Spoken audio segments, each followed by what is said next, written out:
The rain hammered against my windshield like bullets, each drop exploding in blurry starbursts that made the Manhattan streets look like an abstract painting of desperation. My hands trembled on the steering wheel of my ancient Honda Civic as I checked the rear-view mirror for the 100th time in 10 minutes. Derek's silver BMW was still there, weaving through traffic 3 cars behind me, his headlights cutting through the storm like predatory eyes. 23 years old, and I was running for my life from the man I'd once thought I loved. Come on, I whispered to my car, pressing harder on the accelerator as another red light approached. The engine wheezed in protest, a sound I'd grown accustomed to over the past year of scraping together every penny for my physical therapy certification while working double shifts at the rehabilitation clinic. Everything about my life had been held together with hope and determination until Derek Morrison decided I belonged to him. The light turned green, and I gunned it, my tires slipping slightly on the slick asphalt. Derek's car surged forward too, closing the gap between us. I could see his silhouette through his windshield, phone pressed to his ear, probably calling his buddies to help corner me somewhere I couldn't escape. My ribs still ached from his last conversation with me 3 days ago, when I'd tried to break things off for the final time. He'd grabbed me hard enough to leave bruises, his fingers digging into my arms as he screamed about how nobody left Derek Morrison, how I was his property, how he'd make sure I understood that one way or another.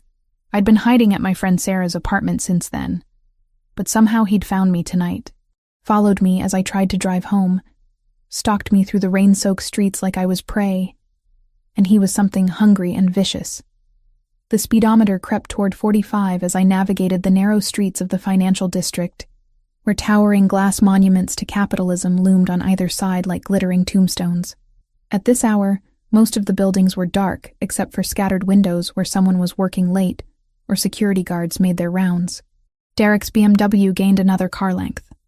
My phone buzzed in the passenger seat, and without looking, I knew it was him. He'd been calling and texting for the past 20 minutes, each message more threatening than the last. The most recent one I'd glimpsed at a red light had been simple and terrifying. "You can't run forever, Elena." But I could try. I yanked the steering wheel left onto Madison Avenue, tires screaming in protest as I took the turn too fast. The Civic fishtailed slightly before regaining traction, and I heard Derek's engine roar behind me as he followed. Rain continued to pummel my car with increasing intensity, turning the world outside into a watercolor nightmare where everything bled together.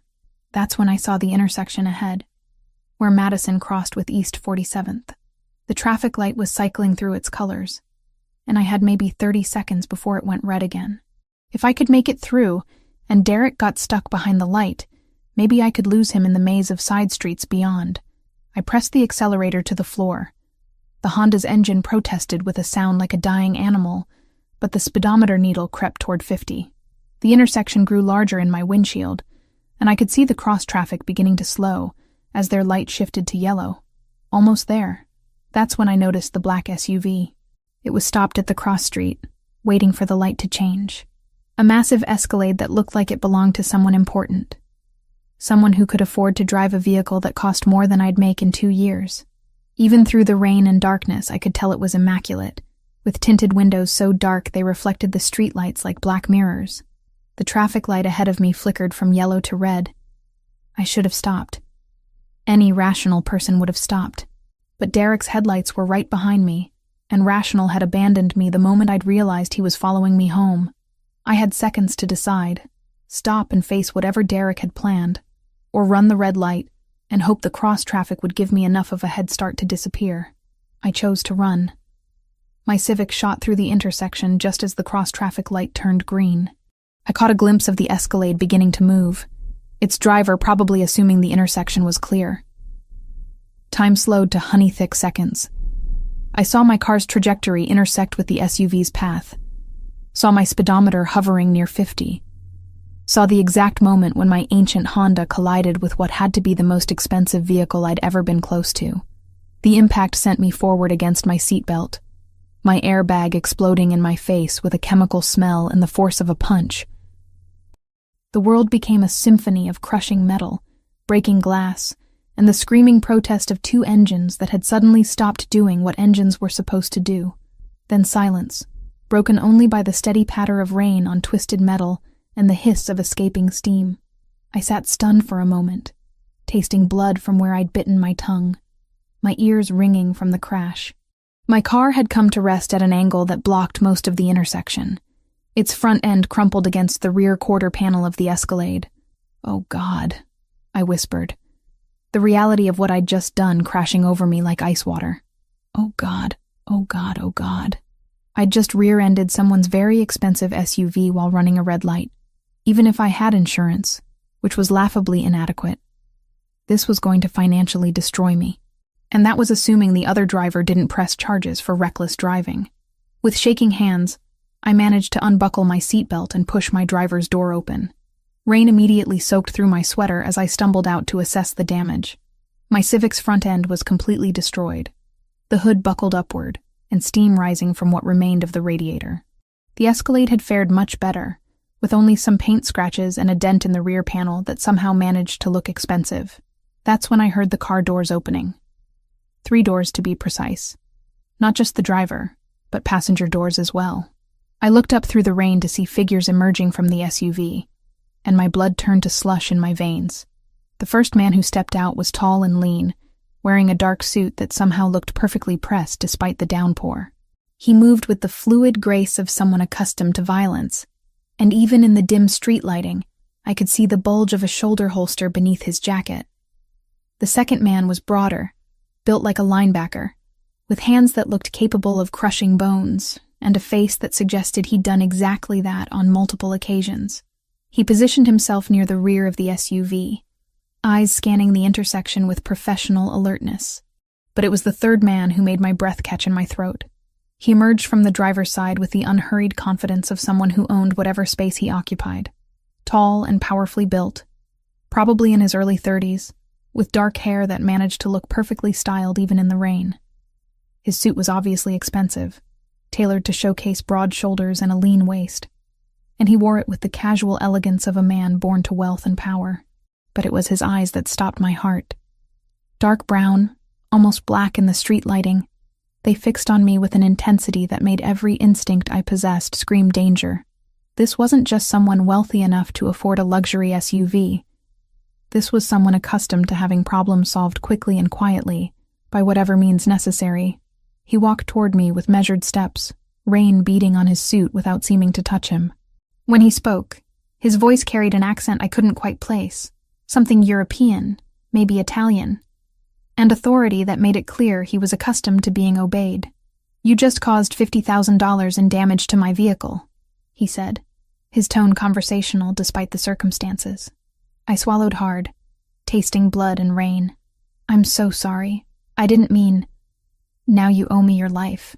The words hit me like another collision, final and absolute. Behind him, his 2 companions had taken positions that blocked any escape routes, though I doubted my legs would have carried me far anyway. That's when Derek's BMW screeched to a halt behind my wrecked Civic. The sleek black SUV that carried me through the rain-soaked streets of Manhattan felt more like a hearse than a rescue vehicle. I sat rigid in the back seat, hyper-aware of the 2 silent men flanking me, their expensive suits and concealed weapons making it clear this wasn't a charity ride. The man who had stepped out of the Escalade, the one whose penetrating brown eyes still haunted my thoughts, sat across from me with the casual confidence of someone who owned whatever space he occupied. Dante Moretti. That's what the lean man with the shoulder holster had called him, when they'd bundled me into this vehicle after Derek's mysterious disappearance into the night. Just Dante, spoken with the kind of reverence usually reserved for royalty or religious figures. "Where are you taking me?" I managed to ask, my voice barely audible over the hum of the engine and the steady drumming of rain against bulletproof glass. "Somewhere safe," Dante replied, his accented voice carrying undertones I couldn't quite identify. Italian, definitely, but refined by years of American education and business dealings. "Your friend Derek won't be bothering you anymore." The way he said it sent ice through my veins. Derek's silver BMW had simply vanished from the intersection, along with its driver, as if neither had ever existed. When I'd asked what happened to him, Dante had merely smiled, an expression that contained no warmth whatsoever. "What did you do to him?" "I convinced him to pursue other interests," Dante said, adjusting the cuffs of his pristine white shirt. Even after standing in the rain and dealing with a car accident, he looked like he'd stepped from the pages of a luxury magazine. Derek Morrison has been operating under the mistaken impression that he could conduct business in my territory without consequences. Tonight provided an excellent opportunity to correct that misunderstanding. I stared at him, trying to process the casual way he discussed what sounded suspiciously like a threat. Or worse. Your territory? Manhattan below 59th Street. The docks in Brooklyn. Several establishments in Queens. Dante's dark eyes met mine with unnerving intensity. You've been living and working in areas under my family's protection for over a year, Elena Harper. My blood turned to slush. He knew my name. My full name. How do you... 23 years old. Graduated from NYU with a degree in physical therapy last spring. He continued as if I hadn't spoken. Currently working at Riverside Rehabilitation Center on East 34th Street while completing your certification requirements. Lives alone in a studio apartment on 47th Street. Pays rent 3 days late every month, but always pays in full. Each detail hit me like a separate blow. You've been watching me? I've been watching Derek Morrison, Dante corrected, pulling out a tablet from a compartment I hadn't noticed. Derek Morrison, who owes money to people connected to my organization. Derek Morrison, who has been using you as collateral for debts he can't pay. The words didn't make sense at first, bouncing around in my brain like pinballs. Collateral? 3 weeks ago, Derek borrowed $50,000 from an associate of mine to cover gambling debts he owed to other, less patient creditors. Dante swiped across the tablet screen, revealing what appeared to be financial records. When he defaulted on the payment schedule, he offered alternative compensation. You. I felt like I was falling through space, the world tilting sideways around me. That's impossible. We broke up. I told him I never wanted to see him again. Yes, I'm aware of your attempts to end the relationship. Dante's voice carried a note of something that might have been sympathy. Derek had no intention of honoring your wishes. He planned to deliver you to my associate tonight, claiming you had agreed to work off his debt through specialized services. The implications crashed over me like ice water. Derek hadn't been chasing me out of jealousy or possessive anger. He'd been hunting me like cargo, planning to hand me over to criminals who would use me to pay his debts. I had no idea, I whispered, my hands shaking in my lap. I believe you. Dante reached into his jacket and withdrew a manila folder, thick with documents and photographs. Elena Harper, daughter of Michael and Sarah Harper, both deceased. No siblings, no close family. Worked her way through college while caring for her grandmother until the woman's death 2 years ago. Clean record, no criminal associations, no debts beyond standard student loans. He knew everything about me, more than Derek had ever bothered to learn during our 6-month relationship. The SUV turned onto a tree-lined avenue in what I recognized as Long Island's most exclusive area. Mansion after mansion rolled past the windows, each one representing more wealth than I'd see in a lifetime of physical therapy work. Where are we going? I asked again. My home. Dante closed the folder with a decisive snap. Derek Morrison's arrangement with my associate has been terminated. But that leaves us with a problem. What kind of problem? The kind that gets you killed if we handle it incorrectly. The SUV slowed as we approached a set of imposing iron gates set into a stone wall that seemed to stretch for blocks. Victor Kozlov doesn't believe in coincidences, Elena. When he discovers that Derek's collateral happened to crash into my vehicle on the same night Derek disappeared, he's going to assume you're working for me. Victor Kozlov. The name meant nothing to me, but Dante pronounced it like a curse word. Who is Victor Kozlov? The head of the Russian organization that's been trying to expand into my territory for the past 2 years. The gate swung open silently, revealing a driveway that curved through manicured gardens toward a mansion that belonged in architectural magazines. He's also the man Derek owed money to before he came to my associate for help. I watched the enormous house grow larger as we approached, my brain struggling to keep up with the layers of criminal politics I'd apparently stumbled into. So Derek owed money to this Kozlov person, borrowed from your people to pay him back, and was planning to give me to your associate when he couldn't repay the loan. Precisely. Dante seemed pleased that I was following the logic. Victor Kozlov is not known for his forgiving nature. When he discovers that Derek has vanished and you've survived, he's going to want answers, and Victor's interrogation methods are considerably less gentle than mine.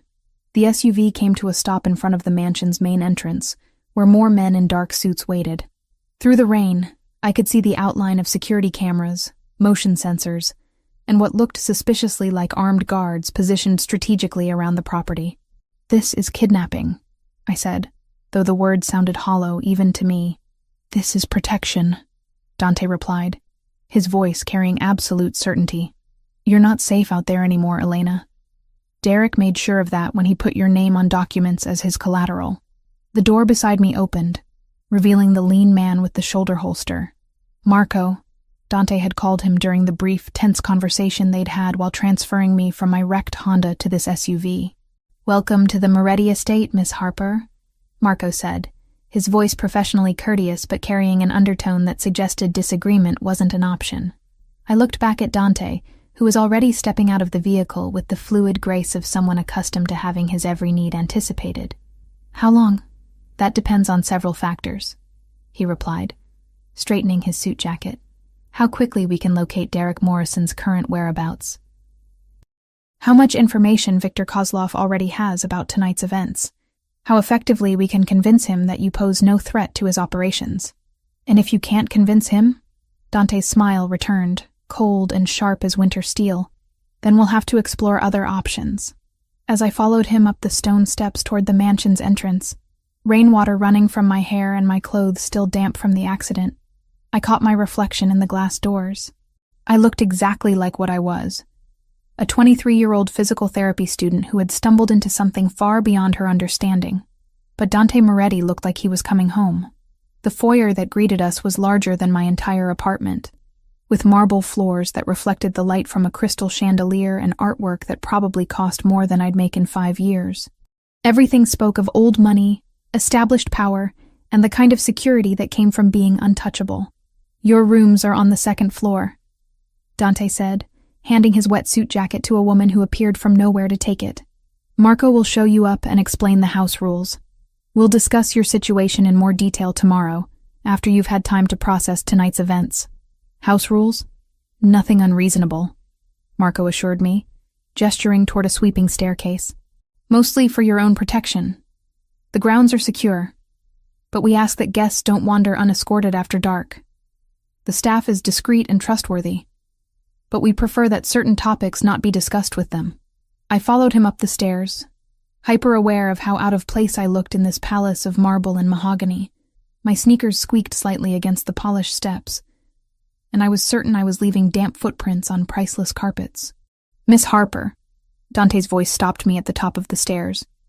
I turned to find him looking up at me with those intense brown eyes, his expression unreadable. "You're not a prisoner here. You're a guest under my protection, but understand that protection comes with certain obligations." "What kind of obligations?" "Complete honesty about your relationship with Derek Morrison, full cooperation with our security measures, and absolute discretion about what you see and hear while you're here." His voice carried the weight of law, as if these weren't requests, but commandments. "Can I count on your compliance?" I thought about Derek's plan to sell me to criminals, about Victor Kozlov and his reportedly harsh interrogation methods, about the wreckage of my Honda Civic sitting in that intersection, along with my old life. "Yes," I said quietly. "You can count on it." "Excellent." Dante's smile this time held a trace of genuine warmth. "Welcome to your new life, Elena Harper." 3 days at the Moretti mansion had taught me that luxury could feel surprisingly like a velvet-lined prison. I woke each morning in a bedroom larger than most people's entire apartments, surrounded by furnishings that belonged in museums, served meals by silent staff who treated me with polite deference while never quite meeting my eyes. "This is ridiculous," I said to my reflection in the bathroom mirror, which was framed in what appeared to be genuine gold leaf. My red hair looked strange against the backdrop of imported Italian marble and fixtures that probably cost more than my yearly salary. I'm not his possession, but the evidence suggested otherwise. Designer clothes had appeared in the walk-in closet, all in my exact size, all in styles I would have chosen if I'd had unlimited money. The bathroom was stocked with luxury cosmetics and skincare products from brands I'd only seen in magazines, Even my meals were perfectly calibrated to my preferences, as if someone had studied my dietary habits with scientific precision, which I was beginning to suspect they had. The soft knock at my suite door interrupted my brooding. Marco's voice followed immediately after. "Miss Harper, Mr. Moretti requests your presence in the dining room." I'd quickly learned that requests from Dante Moretti weren't actually requests at all. "I'll be down in a minute," I called back, smoothing the wrinkles from the silk blouse I'd reluctantly chosen from the mysteriously well-stocked closet. Everything fit perfectly, of course. Even the undergarments were my exact size. A level of attention to detail that should have been flattering, but instead felt invasive. The dining room could have hosted a small wedding, with its crystal chandelier and table that stretched for at least 20 feet. But only 2 places were set this morning. At one end, where morning sunlight streamed through floor-to-ceiling windows overlooking the meticulously maintained gardens. Dante sat reading what appeared to be financial reports, his dark hair perfectly styled despite the early hour. He wore a charcoal suit that probably cost more than my car, before I'd destroyed it in the accident that had brought us together. When he looked up at my approach, those intense brown eyes assessed me with the same thoroughness he might apply to a business acquisition. "Good morning, Elena. I trust you slept well as anyone can when they're being held against their will," I replied, taking the seat across from him. The words came out sharper than I'd intended, but I was tired of pretending this arrangement was anything other than what it was. "Against your will." Dante set down his papers with deliberate care, giving me his full attention. "You're free to leave whenever you choose. The front door isn't locked. And walk straight into Viktor Kozlov's arms? You've made it very clear that's not actually an option. Viktor Kozlov is the reality of your situation, not something I created." Dante poured coffee from an antique silver service into a cup that probably cost more than my monthly rent. "Though I understand your frustration. This isn't the life you planned for yourself." I accepted the coffee, inhaling the rich aroma that spoke of exotic beans and professional preparation. Even imprisoned, I was being treated better than I'd ever treated myself. What is this exactly? This arrangement? Am I a guest, a prisoner, or something else entirely? "You're under my protection," Dante replied, the same phrase he'd used 3 days ago, "which means you're my responsibility until we resolve the threat against you. I never asked for your protection." "No, but you needed it." He reached into his jacket and withdrew a manila envelope, sliding it across the polished mahogany table. "Derek Morrison's body was found yesterday morning in the Hudson River. 3 bullet wounds, signs of torture before death. Viktor Kozlov's signature work." My hand froze halfway to the envelope, coffee cup suspended in mid-air. Derek was dead. Actually dead. Not just disappeared. The man who'd terrorized me, who'd planned to sell me like property, was now fish food in New York's most polluted waterway. "How do you—" "Because I have sources throughout the city's criminal networks," Dante interrupted gently. "Derek Morrison attempted to negotiate directly with Viktor Kozlov yesterday morning. He offered to provide information about my operations in exchange for forgiveness of his debts." I forced myself to pick up the envelope, though my hands shook slightly. Inside were photographs, crime scene shots that made my stomach lurch. Derek's body, bloated and pale, pulled from the water. Police reports, medical examiner findings. Viktor didn't believe Derek had access to useful intelligence, Dante continued, his voice matter-of-fact despite the graphic evidence spread between us. But he was very interested to learn about the woman Derek had offered as collateral. The woman who'd crashed into my vehicle on the same night Derek disappeared. "He thinks I'm working for you. He thinks you're either working for me, or you possess information that could be valuable to him. Either way, he wants very much to have a conversation with you." Dante's smile held no warmth. Viktor Kozlov's conversations tend to be brief but extremely unpleasant. I stared at the crime scene photographs, trying to reconcile the violent corpse with the man who'd once brought me flowers and promised to change his controlling behavior. Derek had been terrible, abusive, possessive. But seeing him reduced to bloated meat in morgue photos made me feel sick. "I need some air," I said, pushing back from the table. "Of course. The gardens are lovely this time of day." Dante gestured toward the French doors that led to the terrace. "Marco will accompany you, naturally." "Naturally." I stood, leaving the photographs scattered on the table. like evidence of everything wrong with the world I'd stumbled into. Because I'm under your protection. Elena. Dante's voice stopped me at the door. When I turned, his expression held something that might have been genuine concern. I know this isn't the life you wanted, but it's the life that will keep you breathing. The gardens were even more impressive in daylight, with carefully planned landscapes that created intimate spaces within the larger grounds. Marco followed at a discreet distance as I walked gravel paths between flower beds that probably required a full-time staff to maintain. Everything was perfect, controlled, beautiful, and completely artificial. I found myself at a small pond where ornamental fish swam in lazy circles, trapped in their perfect environment just as I was trapped in mine. The irony wasn't lost on me. Enjoying the view? Dante's voice came from behind me, closer than I'd expected. I turned to find him approaching alone, having apparently dismissed Marco.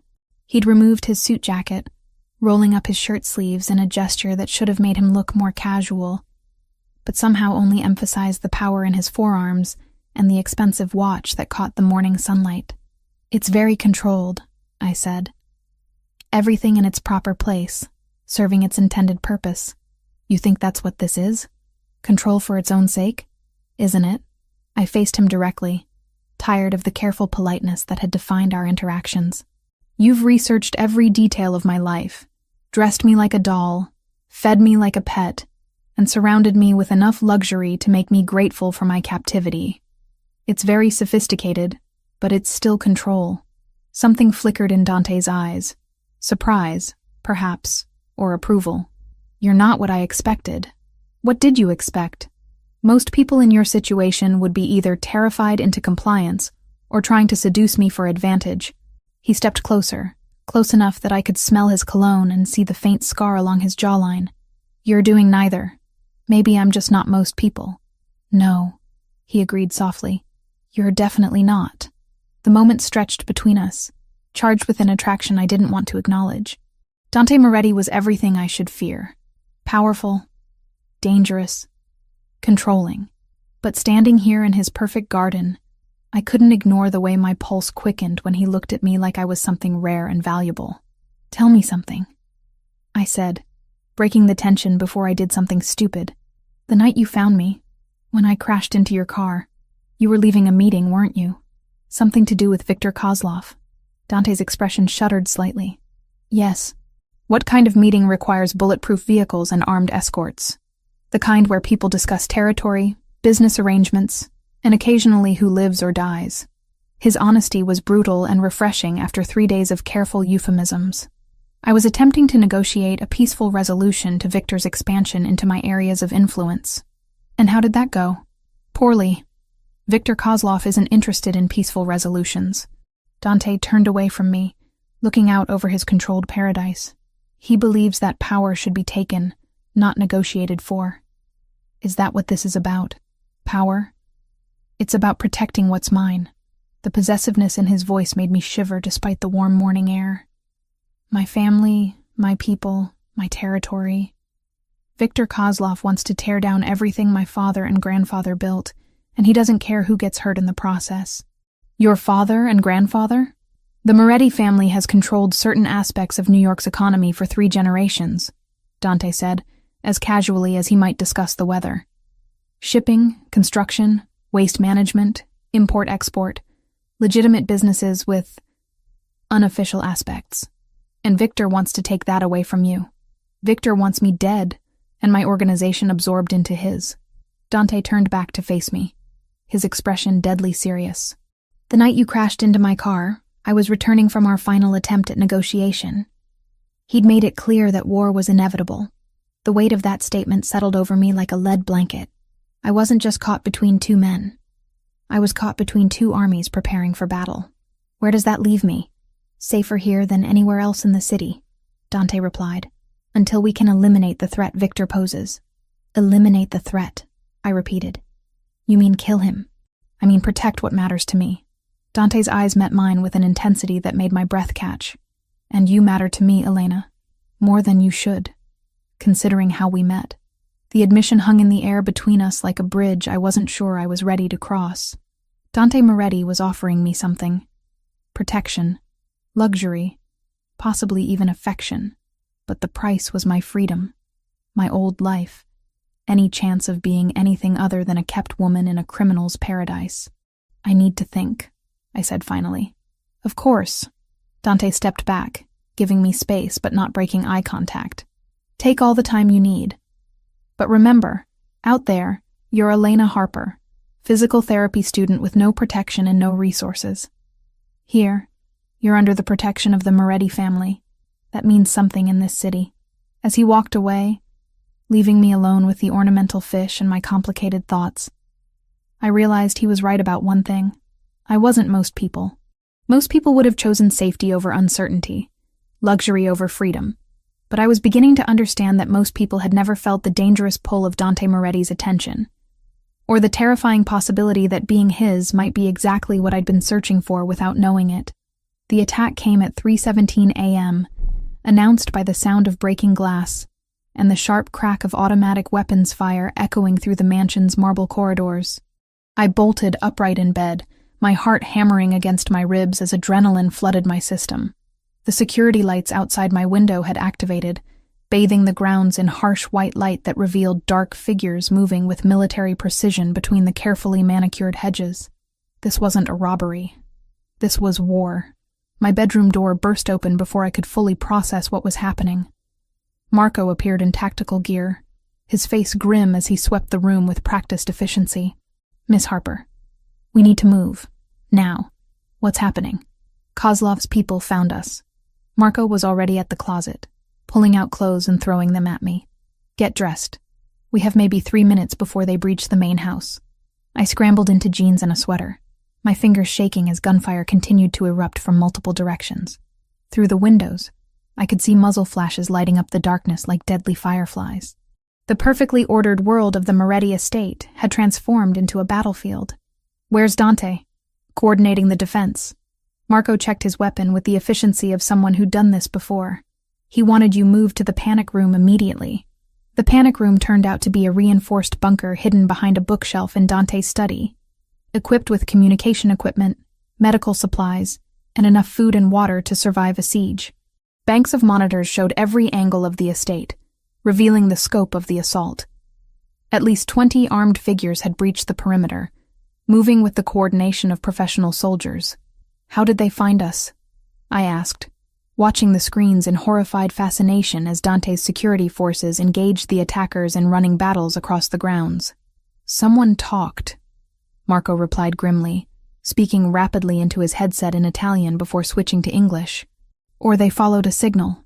Kozlov has resources we underestimated."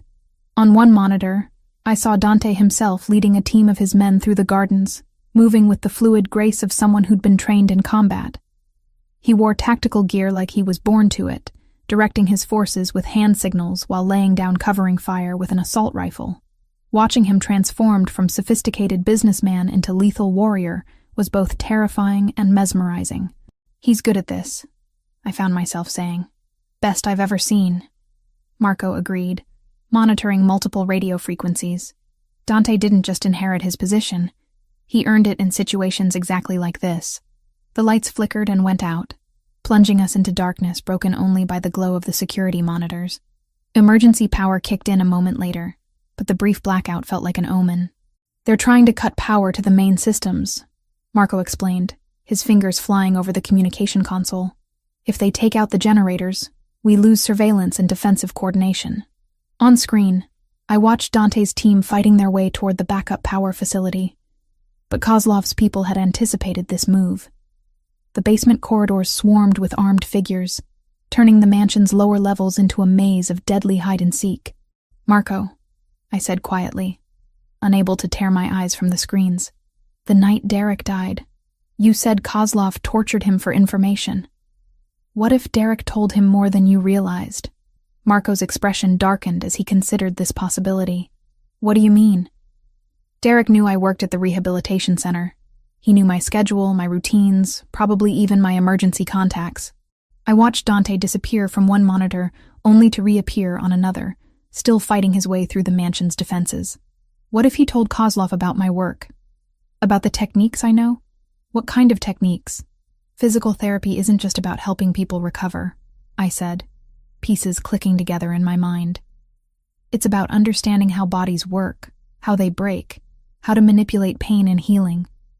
In the wrong hands, that knowledge could be very useful for interrogation.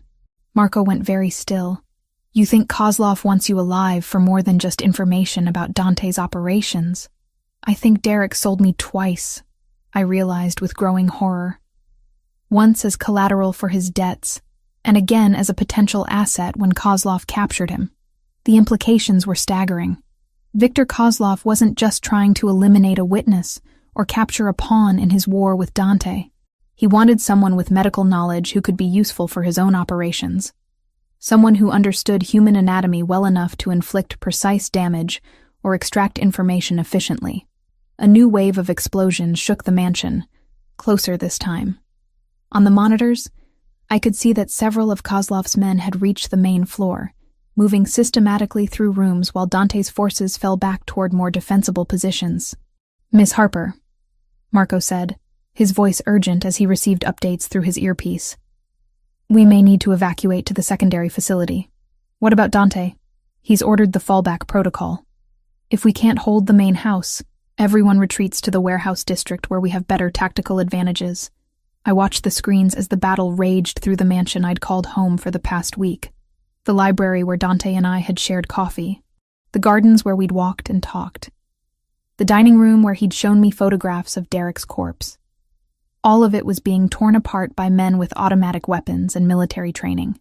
"There," I said, pointing to one monitor that showed Dante pinned down behind an overturned couch in what looked like the main foyer. "He's trapped. 3 of Kozlov's men had him in a crossfire, using the cover of the marble pillars to advance on his position. I could see the calculation in their movements. They weren't trying to kill him quickly. They wanted to capture him alive, probably for the same reasons they wanted me. Marco, we have to help him. Miss Harper, my orders are to keep you safe. Dante would rather die than have you put in danger trying to save him. But what if there's another way?" I studied the monitors, my physical therapy training kicking in as I analyzed the tactical situation like a complex rehabilitation case. I know this house better than Kozlov's people do, and I know things about combat injuries that could be useful. What are you thinking? "The service corridors," I said, tracing routes on the monitor screens. "The ones the staff use to move around without disturbing guests. They connect to every major room, including the foyer where Dante's pinned down." Marco shook his head. "Too dangerous. More dangerous than letting Viktor Kozlov capture the head of the Moretti family?" I met his eyes directly. "You said Dante earned his position. Let me earn mine." For a long moment, Marco wrestled with conflicting loyalties, his duty to protect me against his need to save his boss. Finally, he reached for a weapons case I hadn't noticed before. "If we're doing this," he said grimly, "you follow my lead exactly. No heroics, no improvisation. Understood?" "Understood." As Marco armed me with a compact pistol and explained the basics of point-and-shoot combat, I realized I was crossing a line I could never uncross. Elena Harper, physical therapy student, would never have considered charging into a gunfight to save a man she barely knew. But Elena Harper was disappearing, replaced by someone harder, more decisive, more willing to fight for what mattered to her.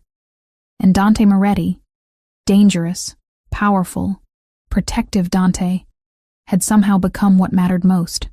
The service corridors were narrow and dark, lit only by emergency lighting that cast everything in hellish red shadows. Marco moved ahead of me with practiced stealth, communicating through hand signals as we navigated the maze of passages that honeycombed the mansion. We could hear the gunfire above us, muffled by marble and hardwood, but still close enough to make my pulse race. Twice we had to freeze as footsteps passed overhead, Kozlov's men searching rooms and calling to each other in what sounded like Russian. "There," Marco whispered as we reached a junction that connected to the main foyer. Through a service grate, we could see Dante's position. He was bleeding from a wound on his left arm, using his good hand to return fire while calculating options that were rapidly running out. "When I give the signal," Marco breathed in my ear, "you provide covering fire toward the pillars on the right. Don't try to hit anything. Just make noise and keep their heads down. I'll circle around and take them from behind." I nodded, gripping the pistol with hands that were steadier than I'd expected. The weight of the weapon felt foreign, but not uncomfortable. Like a tool I'd always been meant to hold. Now? Marco whispered.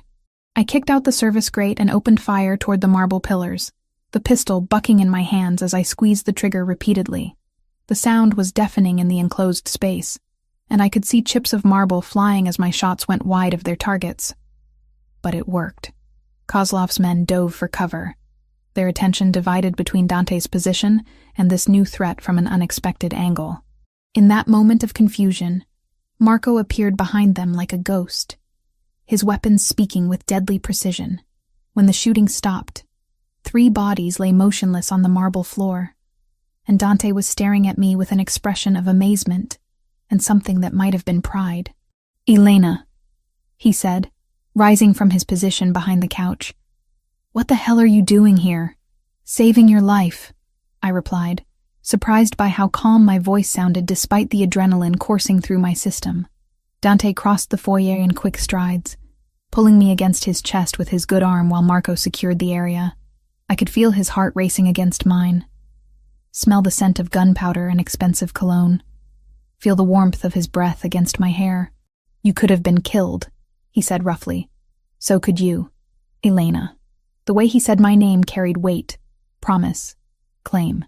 When he pulled back to look at me, his brown eyes held an intensity that made everything else, the gunfire, the danger, the bodies on the floor, fade into background noise. "You're in danger because of me," he said softly. "I know. This isn't going to get easier. Kozlov won't stop until one of us is dead." I thought about Derek's corpse in the Hudson River, about the men who'd just tried to capture us both, about the choice I was making by standing here in Dante's arms instead of demanding to be taken somewhere safe. "Then don't leave me out of it," I said, meeting his gaze directly. "If I'm going to be in danger anyway, let me be in it with you." Something shifted in Dante's expression, a decision made in the space between one heartbeat and the next. Then his mouth was on mine, claiming me with a kiss that tasted of gunpowder and desperation, and promises neither of us was ready to speak aloud. When we broke apart, both breathing hard, the mansion had fallen silent around us. The battle for the Moretti estate was over, but the war with Viktor Kozlov had only just begun, and I was no longer just collateral damage in that war. I was a willing participant, armed and dangerous and completely, irrevocably committed to the man who held me like I was worth fighting the entire world to protect. The discovery came 3 days after the attack, hidden in Marco's personal effects like a bomb waiting to detonate what remained of my trust. I'd been looking for first aid supplies in his room. He'd been unconscious since taking a bullet during the siege, when I found the encrypted phone tucked inside a hollowed-out book on his nightstand. The messages were in Russian, but the contact name was clear enough. V. Kozlov. My hands shook as I scrolled through months of communications, each exchange selling pieces of our lives to the enemy. Meeting schedules, security protocols, my daily routines, even photographs of me walking through the mansion's gardens, taken from angles that could only have been shot by someone with intimate access to the property. Marco, Dante's most trusted lieutenant, the man who'd stood beside me during the firefight, who'd trained me to use a weapon, who'd risked his life protecting what we both claimed to love. He'd been betraying us from the beginning. "Elena?" Dante's voice from the doorway made me jump, nearly dropping the phone. He stood in the entrance to Marco's room, his left arm still in a sling from the gunshot wound he'd sustained during the attack. The past 3 days had aged him, etching new lines around his eyes and a hardness in his jaw that hadn't been there before. "We need to talk," I said, my voice steadier than I felt. Dante stepped into the room, closing the door behind him with his good hand. "What did you find?" I held up the phone, watching his expression shift from curiosity to dangerous stillness as he processed what I was showing him. "Marco's been feeding information to Kozlov for months, maybe longer." Dante crossed the room in 2 strides, taking the phone from my hands with surgical precision. His eyes scanned the messages, his face becoming a mask of cold fury as he read betrayals documented in black and white. "Son of a bitch," he said quietly, but the words carried the weight of earthquake. "There's more," I said, dreading what came next, but knowing he had to hear it. "Dante, the night I crashed into your car, Marco knew I was going to be there. What are you talking about? I pointed to a message thread dated a week before the accident. Look at the timestamps. Marco told Kozlov about Derek's debt, about his plan to use me as collateral. But there's something else. A message about rerouting your return from the meeting with Kozlov that night. Marco made sure you'd be on Madison Avenue at exactly the right time. Dante went very still, the kind of stillness that preceded violence. You're saying the accident wasn't random. I'm saying Marco orchestrated everything. Derek chasing me running that red light, even the exact intersection where we collided. The words tasted bitter as I spoke them. He wanted you to find me, Dante. He wanted you to bring me here. Why would he? Dante stopped, the implications crashing over him like ice water. Because Kozlov knew about your medical background, your knowledge of anatomy, pain management, interrogation techniques, and because he knew you'd protect me, I added quietly. Marco's been playing a long game, using me as bait to make you vulnerable. Dante set the phone down with careful control, but I could see the rage building in his dark eyes like storm clouds gathering. 20 feet away, Marco lay unconscious in the mansion's medical facility, hooked to machines that kept him alive, while his body fought off infection from the gunshot wound that might have been meant to maintain his cover. How long have you known? Dante asked, his voice dangerously quiet. I found the phone an hour ago. I've been trying to work out how deep the betrayal goes. I pulled out printed copies I'd made of the most damaging messages. It goes back at least 8 months, maybe longer. He's given Kozlov everything. Security protocols, financial information, personnel files, even details about your childhood, your family. Dante's jaw tightened as he scanned the evidence. My parents, my sister, the anniversary of their deaths, the location where they're buried, even the specific way they were killed. I watched his hands clench into fists. Kozlov has been preparing for psychological warfare, not just physical. And you? Dante's eyes met mine with an intensity that made my pulse quicken. What did Marco tell him about you? I hesitated, then handed him another set of messages. Everything. My background. My training. My feelings for you. He's been documenting my integration into your life like a case study. Dante read in silence, his expression growing darker with each revelation. Marco had cataloged every conversation, every moment of growing intimacy, every sign that Elena Harper was becoming more than just a protected asset to the head of the Moretti family. He turned our relationship into intelligence, Dante said finally. Worse than that, I replied, showing him the final set of messages. Look at the dates on these last exchanges. Marco was planning to deliver me to Kozlov during the next arranged meeting. When? Tomorrow night. There's a warehouse in Brooklyn where you're supposed to meet with Kozlov's representatives to discuss territorial agreements. Marco was going to drug me and present me as a peace offering. Dante went silent for a long moment, processing betrayals that cut deeper than bullets. His most trusted ally had been systematically dismantling everything he'd built, using the woman he cared about as the ultimate weapon against him.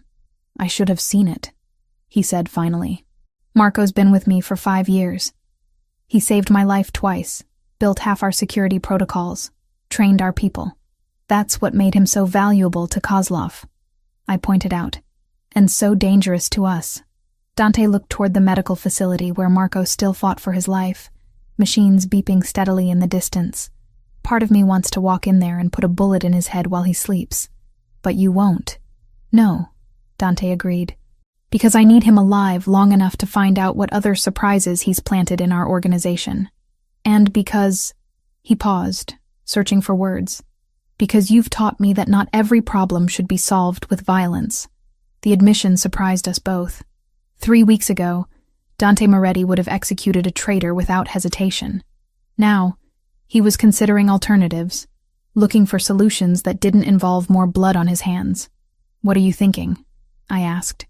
I'm thinking Marco gave us an opportunity along with his betrayal.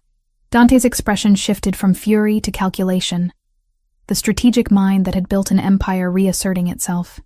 Kozlov expects to receive you tomorrow night. What if we give him what he wants, but not the way he expects? You want to use me as bait. I want to use Marco's betrayal against Kozlov, Dante corrected, but only if you're willing. This would be dangerous, Elena. More dangerous than anything we've done so far. I thought about the encrypted phone, about months of documented intimacies sold to our enemy, about the man unconscious in the medical facility who'd smiled at me while planning my abduction. The woman who'd crashed into Dante's car 3 weeks ago would have been horrified by what I was considering. But that woman was gone, replaced by someone harder, more decisive, and absolutely furious at being betrayed by someone I'd begun to trust. What do you need me to do? Dante's smile was sharp as winter steel. Help me turn Marco's trap into Kozlov's funeral. As we began planning our counterattack, I realized I'd crossed another line in my transformation from innocent bystander to active participant in Dante's war. Marco's betrayal hadn't just exposed our vulnerabilities. It had stripped away the last of my illusions about the life I'd chosen. I wasn't just under Dante Moretti's protection anymore. I was his partner in everything, including revenge against the people who'd tried to use our love as a weapon against us both. Tomorrow night, Viktor Kozlov would learn that some traps work both ways, and that the woman he'd tried so hard to capture was far more dangerous than he could possibly imagine. The warehouse in Brooklyn stood like a monument to forgotten industry, its broken windows reflecting the harbor lights in jagged fragments. I sat in the passenger seat of Dante's Maserati, watching the rain streak down the windshield while my heart hammered against my ribs. In 12 hours, this place would host a meeting that would either end the war with Viktor Kozlov or get us both killed. You don't have to do this, Dante said for the 5th time since we'd left the mansion. His hands gripped the steering wheel with white-knuckled intensity, and I could see the conflict warring in his brown eyes. We can find another way. There is no other way, I replied, adjusting the concealed microphone taped against my collarbone. Marco's betrayal gave us one chance to turn this around. If we don't take it, Kozlov will keep coming until one of us is dead. Dante parked in the shadow of a shipping container, away from the security cameras that would record tomorrow's meeting. Through the rain, I could see other vehicles positioned around the warehouse. Dante's men taking positions for what we all hoped would be Viktor Kozlov's final mistake. The moment you signal distress, we abort, Dante said, turning to face me in the dim interior. I don't care if Kozlov has a gun to your head or promises to end the war. You signal, and I come in shooting. And if everything goes according to plan, then tomorrow night, Viktor Kozlov learns that the Moretti family doesn't negotiate with people who threaten what's ours. Dante's voice carried the cold certainty of someone who'd built an empire on the foundation of keeping his word. But Elena, if something goes wrong, I silenced him by pressing my lips to his, tasting rain and determination, and the fear he was trying so hard to hide. When we broke apart, both breathing hard, I could see my own resolve reflected in his eyes. Nothing's going wrong, I said. Marco gave us everything we need to know about Kozlov's operation, his security protocols, his personnel, even his psychological profile. We're not walking into a trap. We're building one. Dante nodded, but I could see the tension in his jaw, the way his fingers drummed against the steering wheel in patterns that spoke of nervous energy barely contained. Tell me again what happens if he suspects you're working with me. He won't, I said with more confidence than I felt.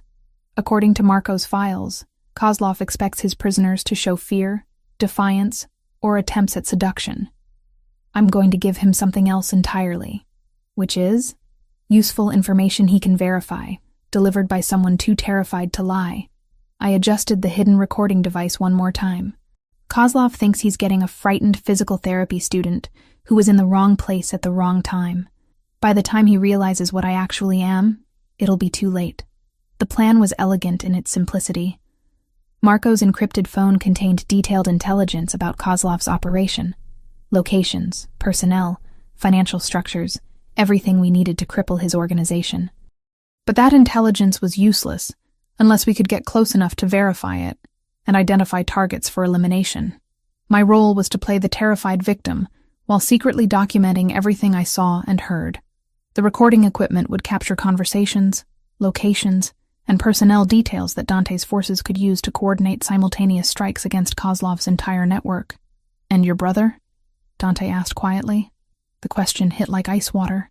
3 hours ago, we'd received confirmation that James Harper, the brother I'd mourned for 5 years, was not only alive, but serving as one of Kozlov's most trusted lieutenants.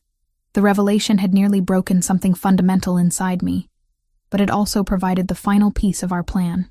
"James is the reason this will work," I said, though the words tasted bitter. "Kozlov will want to use our reunion as psychological leverage. He'll bring James to the meeting to demonstrate his power over me. And when you see him, I'll do what needs to be done." I met Dante's gaze directly. James made his choice when he faked his death and joined Kozlov. Now I'm making mine. The truth was more complicated than I wanted to admit. Part of me still remembered the brother who'd taught me to ride a bike, who'd protected me from bullies, who'd promised to always be there when our parents died. But that James Harper had died in the car accident 5 years ago.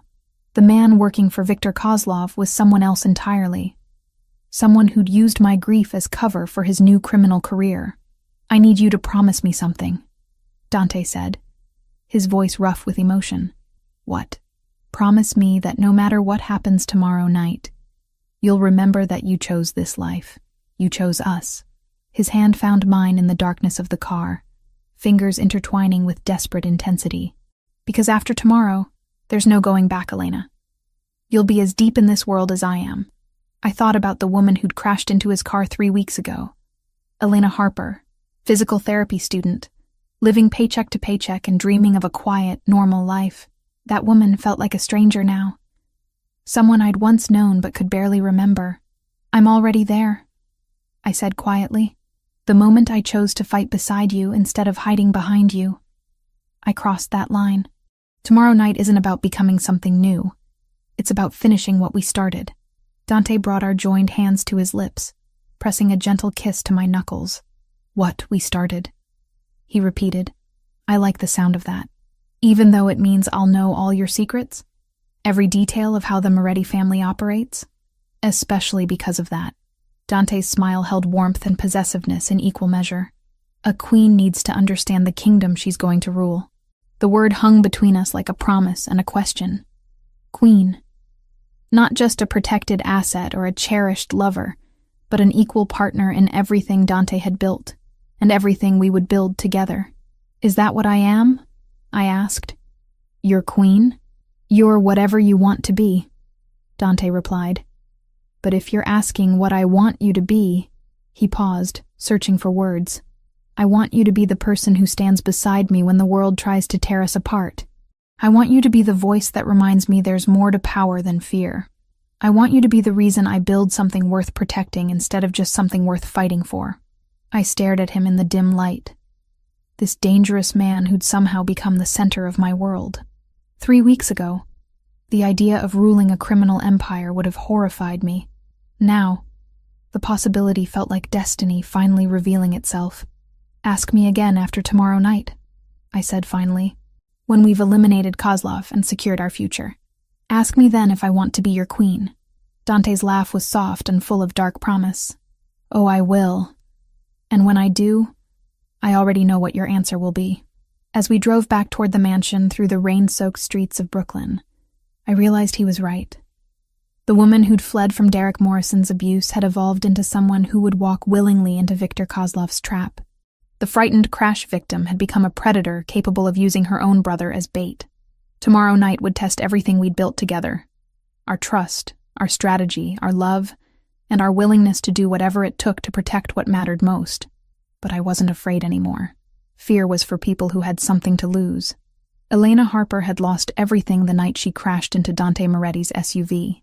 What emerged from that wreckage was someone stronger, more dangerous, and absolutely committed to building an empire worth ruling alongside the man who'd shown her what it meant to choose power over safety.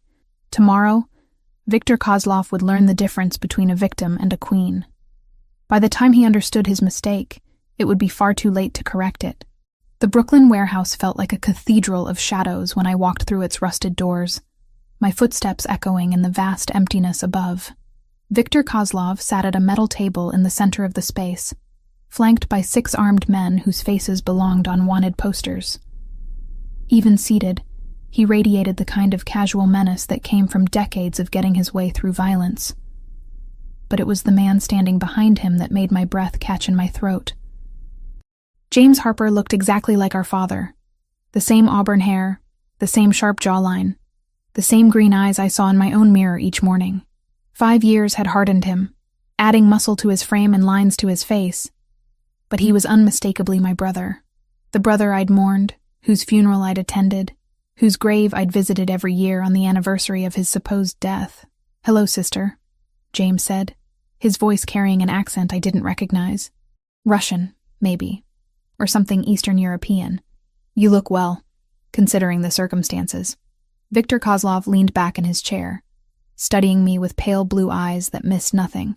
He was younger than I'd expected, maybe 45, with silver hair slicked back and hands that looked soft until you noticed the scars across his knuckles. "Miss Elena Harper," he said, pronouncing each syllable with careful precision. "The woman who has caused me so much trouble." "I didn't cause you anything," I replied, letting fear creep into my voice while the hidden recording equipment captured every word. "I was just in the wrong place at the wrong time." "Were you?" Kozlov gestured for me to sit in the chair across from him, positioned perfectly to catch every angle from the cameras I knew Dante had placed throughout the warehouse. "Or were you exactly where Dante Moretti wanted you to be?" I sat down carefully, letting my hands shake as I placed them on the metal table. "I don't know what you mean." "Your brother has told me fascinating things about your childhood, Elena. About how you always were too curious for your own good, always inserting yourself into situations that didn't concern you." Kozlov's smile held no warmth. "It seems some things never change."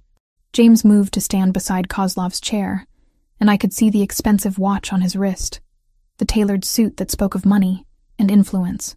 My dead brother had done very well for himself in the criminal underworld. "Tell me about your relationship with Dante Moretti," Kozlov continued conversationally. "He's protecting me," I said, which was true enough. "After Derek died, Mr. Moretti said I wasn't safe because of what I'd overheard."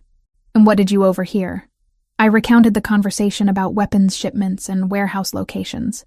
Information that Marco had confirmed was already known to Kozlov's organization. As I spoke, I could see one of Kozlov's men taking notes, probably cross-referencing my story against intelligence they'd already gathered. "Interesting," Kozlov said when I finished. "And during your time at the Moretti estate, what did you observe?" This was the crucial moment. I began describing the mansion's layout, security protocols, and personnel details, all carefully selected information that would appear valuable while actually being useless. The real security measures were different from what I described. The personnel assignments had been changed, and the defensive positions I detailed were decoys Dante had established specifically for this meeting. "You pay very close attention to details," James observed, "almost like you were trained to gather intelligence." "I was trained as a physical therapist," I shot back, letting irritation override fear for a moment. "We're taught to observe and document everything. It's part of the job." "Yes," Kozlov said thoughtfully. "Your medical training. That's actually why you're here, Elena." He stood up, walking around the table with predatory grace. "You see, I've been looking for someone with your specific skills. Someone who understands human anatomy, pain management, recovery techniques. Someone who could be very useful in my operations." "I help people heal," I said, genuine revulsion creeping into my voice. "I don't hurt them." "Oh, but healing and hurting are just different applications of the same knowledge," Kozlov replied, his hand coming to rest on my shoulder with deceptive gentleness. "And I think you'd be surprised what you're capable of when properly motivated." That's when the lights went out. Emergency lighting kicked in a moment later, casting everything in hellish red shadows, but by then Dante's assault team was already moving. I dove under the metal table as gunfire erupted from multiple directions, the warehouse becoming an echo chamber of violence and shouting. Kozlov's men were professionals, but they'd been expecting a negotiation, not a coordinated military strike. Dante's forces moved with surgical precision, each team hitting predetermined targets, while communications equipment jammed Kozlov's ability to call for reinforcements. Through the chaos, I saw James diving for cover behind a shipping container, his hand reaching for a weapon that had been hidden beneath his jacket. The brother I'd mourned was reaching for a gun, preparing to kill the people trying to save me. "Elena, move." Dante's voice cut through the gunfire as he appeared at the warehouse entrance, leading his second wave of attackers. I scrambled from under the table, staying low as bullets whined overhead. James had found his weapon and was returning fire, his aim disturbingly accurate as he forced Dante's men to take cover. "Behind you!" I screamed as one of Kozlov's men flanked Dante's position. Dante spun and fired in the same motion, dropping the attacker before turning his attention back to the main battle. But Kozlov himself had disappeared in the confusion, using the firefight as cover to slip away toward the warehouse's rear exit. I couldn't let him escape. Too much depended on ending this tonight. Without conscious thought, I ran toward the back of the warehouse, ducking between shipping containers and following the sound of Kozlov's retreating footsteps. The man who'd planned to torture information out of me, who'd killed Derek and God knew how many others, was 20 feet away from freedom. "Victor!" I called out, letting desperation color my voice. "Don't leave me here." He turned, pale eyes reflecting the emergency lighting like a predator caught in headlights. "Elena? What are you doing?" "They'll kill me if they find me here," I said, walking closer with trembling steps. "Please, I can be useful to you. I can tell you things about Moretti's organization that your other sources don't know." Kozlov hesitated, greed warring with suspicion in his expression. That moment of indecision cost him everything. The knife I'd taken from James's jacket, lifted during our brief reunion embrace, slid between his ribs with the precision my medical training had taught me. I found the gap between the third and fourth ribs, angled upward toward his heart, and pushed until the blade found vital organs. "This is for Derek," I whispered as Kozlov's eyes widened with shock and understanding. "And for trying to use me as your personal torture expert." Viktor Kozlov, head of the Russian organization that had terrorized half the East Coast, died with my name on his lips and surprise in his eyes. The man who'd built an empire on fear and violence was killed by a 23-year-old physical therapy student who'd learned anatomy to heal people. The irony would have been funny if there'd been time to appreciate it. "Elena," James's voice came from behind me, filled with disbelief. "What have you done?" I turned to face my brother, the knife still in my hand, Kozlov's blood staining my clothes. "I chose a side," I said simply. "He was going to make us both rich," James said, raising his weapon with shaking hands. "We could have ruled this city together." "No," I replied, stepping over Kozlov's body. "You chose to rule through fear and violence. I chose to build something worth protecting." The gunshot echoed through the warehouse. But it wasn't James who fired. Dante appeared from behind a shipping container, his weapon still smoking, my brother crumpling to the ground with a bullet through his heart. "He was going to kill you," Dante said simply, holstering his gun and crossing to where I stood over Kozlov's corpse. I looked down at my brother's body, feeling nothing but a strange kind of relief. The James Harper who'd taught me to ride a bike had died 5 years ago in that car accident. The man lying on the warehouse floor was just someone wearing his face. "It's over," I said, dropping the blood-stained knife and walking into Dante's arms. "Yes," he agreed, holding me against his chest while sirens wailed in the distance. "It's over." Around us, the warehouse had fallen silent, except for the crackling of flames, where a stray bullet had ignited some old paperwork. Kozlov's organization would crumble without its leader, his lieutenants turning on each other in the power vacuum his death would create. The war was over. And Elena Harper, the woman who'd crashed into Dante Moretti's car and accidentally started this whole chain of events, had ended it with a precisely placed blade between the ribs of New York's most dangerous criminal. I wasn't the same person who'd fled from Derek Morrison's abuse. I was someone harder, more decisive, and capable of killing when necessary to protect what mattered most. I was exactly who I needed to be to stand beside Dante Moretti as his equal partner in everything that came next. 8 months after Viktor Kozlov's death, I stood on the balcony of our penthouse overlooking Central Park, watching the morning sun paint Manhattan's skyline in shades of gold and amber. My hand rested protectively over the gentle curve of my belly, where our twins were growing strong and healthy, due to arrive in the spring. Elena Moretti. The name still felt new on my tongue, like expensive wine that takes time to fully appreciate. But everything about my life felt new now. The way I moved through the world, the respect in people's eyes when they recognized me, the absolute certainty that I belonged exactly where I was. "The board meeting is in an hour," Dante said from the doorway, carrying 2 cups of coffee, and wearing the kind of smile that still made my pulse quicken. Even in his business suit, preparing for a day of managing legitimate enterprises, He radiated the dangerous magnetism that had first captured my attention in that rain-soaked intersection. "Which board?" I asked, accepting the cup he offered. We had so many now. The medical foundation I'd established using Kozlov's seized assets. The construction company that provided jobs for former soldiers transitioning to civilian life. The import-export business that had become surprisingly profitable once we'd eliminated its criminal components. The hospital expansion project. Your project. Dante settled beside me at the railing, his free hand coming to rest over mine on my stomach. Dr. Elena Moretti, founding director of the Moretti Medical Center. It has a nice ring to it. The medical center had been my idea, born from the realization that my skills could heal more than just gunshot wounds and broken bones. We were building a state-of-the-art facility in Queens, designed to serve the communities that traditional healthcare often overlooked. It would be staffed by medical professionals who understood discretion, funded by profits from our legitimate businesses, and managed by someone who'd learned that sometimes healing required more than just clinical expertise. "Any word from the federal task force?" I asked, though I already knew the answer from the contentment in Dante's expression. Agent Morrison signed off on the final reports yesterday. The FBI is officially satisfied that the Kozlov organization has been completely dismantled, with no remaining threats to public safety. Dante's smile held satisfaction, and something that might have been pride. They're particularly impressed with the intelligence you provided about the medical supply theft rings. The irony wasn't lost on me. The same federal agents who'd spent years trying to infiltrate Dante's organization had ended up working with us to eliminate a genuine threat to public safety. My detailed knowledge of Kozlov's operations, combined with Dante's strategic expertise, had led to the arrest of over 40 criminals involved in everything from human trafficking to pharmaceutical theft. And the construction permits for the Brooklyn project?